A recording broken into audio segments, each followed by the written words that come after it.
This is how you went viral, which I guess you talk to people in the crowd, right? I do from time to time, yeah. That's not a thing. No, it is. I mean, I Viral would just say it more properly than that. Yeah, I do crowd work that happens to go viral quite often. Yeah, but I do way more than that. Crowd work is the proper way to describe it? Yeah, there you go. Okay, crowd work. I said talk to people in the crowd, I think. No, that sounds like I'm interviewing them. Our favourite new TikTok comedian, Matt Rife, seems to have gotten himself into a little bit of a pickle. Don't be mistaken though, it was all planned by the man himself to have maximum impact and pull his name away from being a TikTok star and into the mainstream Netflix and YouTube audience. If you don't know what I'm talking about, TikTok comedian Matt Rife dropped his comedy special on Netflix just recently, and one of the first jokes he told on stage has become instantly controversial. And it's not a coincidence that he put the joke up front.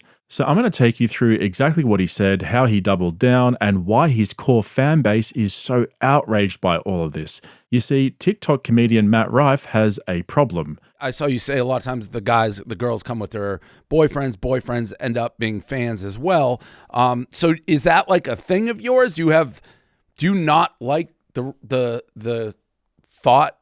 And I'm guessing by what you're saying that you have like a female base, you want to be equal, or like I'd love for it to be equal. Yeah, I mean, look, I'm incredibly grateful for women. Without women, I never would have like gained the momentum I did on social media. I'm so grateful for that.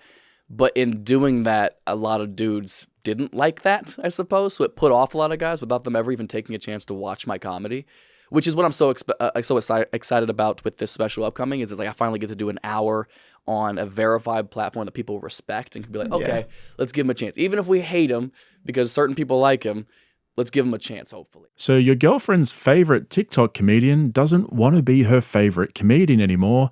He wants to be your favorite comedian.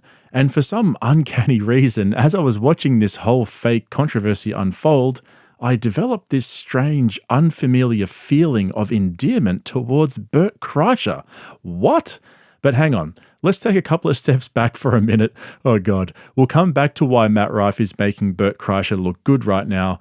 Let's take a look at this joke that's caused a stir among our female companions.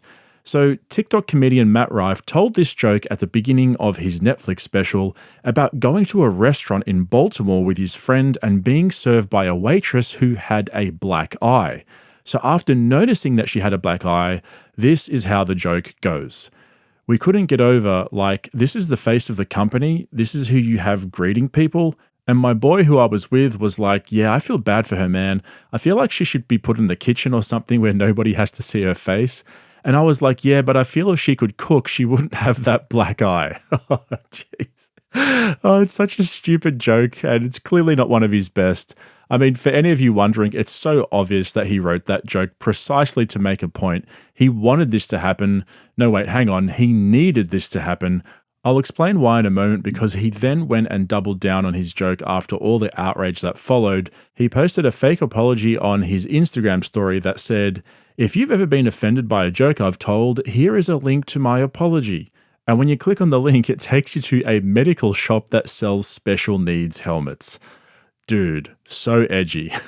So why is he doing this? Why go through so much effort with this cringy joke and a cringy double down response to cause controversy when you've already blown up and you're already famous? Well, deep down, TikTok comedian Matt Rife is a closet tough guy. Dude, I'll copy and paste tour dates in a comment section and be like, pull up. Like I'm waiting to fight somebody at a venue. I can't wait. Okay. Cannot wait, dude. You gotta let that go, dude. I know that's me being 27 and egotistical, but it's just like I can't stay. I threatened to somebody's grandma one time. Bro, if Tom Segura is telling you that you need to chill and drop it, yeah, you've got a problem. I'm so confrontational as a person. Like, it drives me insane. I can't beat the fuck out of these people. Yeah. But then you have to sit back and go, well, I'm really allowing these people to determine how I feel throughout my day. You gotta, like, and it's fucking pathetic. Exactly. Look, you're literally living your dream. Yeah, of course. And it's like, you can't let someone's bitterness or negativity suck that joy out of you. See, I actually find this really interesting because I don't think Tom fully understands the problem that TikTok comedian Matt Rife was trying to explain to him. The source of his frustration isn't just annoying trolls in his comment section on social media. I think it's a lot deeper than that. He's frustrated because he got famous for being a pretty boy comedian, and after he got used to the money and the fame, and he started to realize, oh, I'm your girlfriend's favorite TikTok comedian. I just want to be a famous comedian, like Tom Segura or Andrew Schultz. I want to be an edgy brogan comedian. I don't want to be forever known as this pretty boy who blew up in TikTok. So TikTok comedian Matt Rife found himself in a bit of a pickle. How do I use my Netflix special to create a whole bunch of hype, help me blow up even more, but also at the same time become more popular with dudes? Because I'm a tough guy who wants to fight you. That's also the thing about eyeballs, right? Is it's subjective. Like some people find me hideous, and some people think I'm good looking, I guess. But if anybody cared to ask, I don't think I'm good looking at all. I look at people like an Austin Butler, Jason Elordi, a Brad Pitt. Like these are traditionally attractive. Harry Styles, beautiful men. Yeah. I would never in a million years think I could even stand next to those people. Well, I'm wildly insecure about my looks, and I think it's a very important emphasis to realize there's a huge difference as to how you see yourself versus how other people see you. And if that's all I ever hear is shit about my looks, I go, okay, well, clearly other people think this. You have to acknowledge, otherwise people would be like, oh, you're like pretending to be this humble thing. You're hot. It's like, fine, if you think this, I'll make fun of that. Sure. Bro, what? You've thought about this way too much. Jeez. And I thought I was the one who overthinks these things. Surely Dave Portnoy of all people can set him straight. Come on, Portsy, let him have it. But if everyone's saying you're hot, women, and I was looking through all this, you have a beautiful girlfriend, you're not. So I'm calling bullshit. Because if you're going to these shows and you're hearing women be like, oh, he's so attractive, beautiful girl you've had your girlfriend, you're attractive. I'm not saying you have to be like, these guys, but you have to have confidence. Okay, all right, so that's actually a perfect setup. Because so then what do I do then? Say everybody thinks I'm attractive. Let's throw that out there as totally hypothetical. Obviously not true, but as a hypothetical. Say everybody thinks I'm attractive, right? Then I reference it, and I'm the asshole. It's like which one is it? It's like am I not attractive, or do I only have a career because of my looks? Which one is it? Well, I think you can be both. You can own it and still have a career. I mean, let me put it this way: not all attractive. I'm sure there's plenty of attractive comedians who are not successful. Potentially. So I guess that can't be it entirely, right? But it's like, well, I'm not allowed to acknowledge what everybody else thinks. That'd be crazy. No, of course you're allowed to acknowledge it. Listen, that's a beautiful problem to have. I wish I was walking down the street. Everyone's like, look at Dave. He's hot as shit. I would own that. Like, you'd believe. That's all I'm thinking. You can be funny and attractive. I mean, look at me, funny and attractive. There you go. Bang. I know you just own both of it. Like I had to be funny, dude. I was ugly as for like 22 years, dude. Till I got my teeth done. Oh my God, nobody would even look at me. You had your teeth done?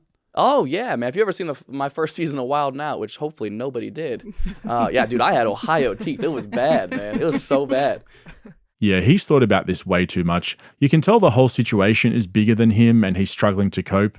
And there's an interesting point here in that nowadays, because the comedy scene is so oversaturated and competitive, comedians have to be edgier and edgier, otherwise they'll get lost in the crowd, right? For example, imagine Jerry Seinfeld was starting out today. There's almost no chance he'd break through. What do you guys think? Anyway, fine. So TikTok comedian Matt Rife has bitten off more than he can chew.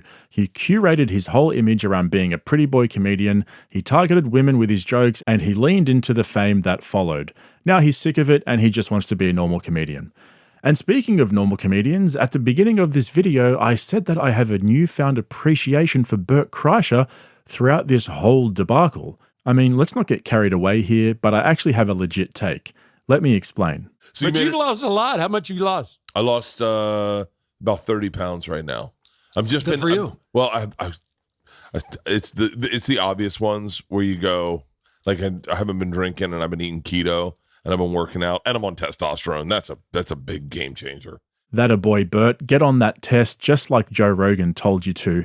And just quickly, for my regular viewers, that's the most recent episode of Bertcast which dropped yesterday. And it's funny how because they bank all those episodes like we've been talking about for the last few weeks, and Bert then went on this 80-day health binge, you can tell when they recorded the episode based on how much weight that he says he lost in each episode. So he's just said that he's down 30 pounds, and we know that he said he lost a total of 40 pounds. So via a series of advanced deductive reasoning techniques, I'd say he would have been around 50 days into his 80-day journey, which would put that recording around 2 months old. Brilliant work, guys. Keeping it fresh. So anyway, my point here is this. Bert Kreischer has never had an identity crisis. As much shade as I throw at the guy, as cringy as his whole party boy persona has become, you've got to hand it to him. He stayed true to himself from the beginning. We all know who Bert is and what he stands for. We all know his only joke, which is the machine story, which isn't really a joke. It's just a random story that never happened with no punchline. But that's what he's famous for, and he just dropped a feature film called The Machine this year. Now compare that to TikTok comedian Matt Rife. He's 5 minutes into his fame and fortune and he's already having an identity crisis and a borderline mental breakdown. I seriously appreciate Bert Kreischer for that. He knows his only strength, he knows he's got nothing else to offer, and so he keeps leaning into it year after year after year. You could never accuse Bert of trying to be something that he's not. But wait, it's not all sunshine and rainbows. There's actually an even bigger problem at play here. So remember in my most recent video how I broke down the whole Golden Globe situation, how they're including a category for comedy specials now? Well, Bert is super excited for this because finally he feels like he's in with a shot to win an actual real award. Here's what I said in that previous video. Could you guys actually imagine if Bert won a Golden Globe? No, like seriously, just think about it. We would never hear the end of it. If Tom won, I think he'd put on his JRE humble Tom persona and try to act the part and all that. But old Bertie boy, yeah, he'd probably get a tattoo of a Golden Globe on his belly or something. He would forever demand to be known as Bert Golden Globe Kreischer. So here's my plea to the Hollywood foreign press. I know you all hate Dave Chappelle and Louis C.K., so I understand if you don't want to give it to them, but for the love of God, do not let it be Bert Kreischer. Give it to Matt Rife if you have to. You know you love his cute little face and his tough Disney guy attitude. Do us all a favor and vote no for Bert Kreischer. So here's the problem. Bert Kreischer is looking like the only safe and viable candidate to win this stupid Golden Globe in January. TikTok comedian Matt Rife was in there with a shot, but after his cringy joke about women in kitchens with black eyes, there's no chance they're going to give it to him. We know the Hollywood foreign press hates Chappelle and Louis C.K., Tom Segura is too edgy for them, and as far as they're concerned, Shane Gillis is a right-wing nutjob in their eyes. Bert is the last man standing. He's going to Stephen Bradbury himself into a Golden Globe, and we're going to have to deal with the aftermath. Oh man, this is bad. This is real bad. If you didn't have a reason to hate TikTok comedian Matt Rife before, well, you've certainly got one now. Anyway, that's it from me, guys. I hope you enjoyed this video. Drop a comment below as usual. Let me know what you guys think about all of this. And if you haven't subscribed, consider jumping on board so you get all my uploads right there in your feed. Enjoy the Thanksgiving break, and I'll catch you in the next one. What's up, brother? Are you a YouTuber? No, Streamer? no, I'm just a comedian. Oh, okay. Yeah. Hi, can you tell us a joke? Yeah, when I was 22 years old, I got involved with the Russian mafia. How's that? I don't really get it. I'm trying to think of a child-friendly joke I have. I don't know. I don't got one for you. Oh, I just want to Take care, brother. I just want to ask if you were a YouTuber or anything. Cause... No, Oh, okay. just a comedian. All right. Sorry to let you down, brother. Have a good one.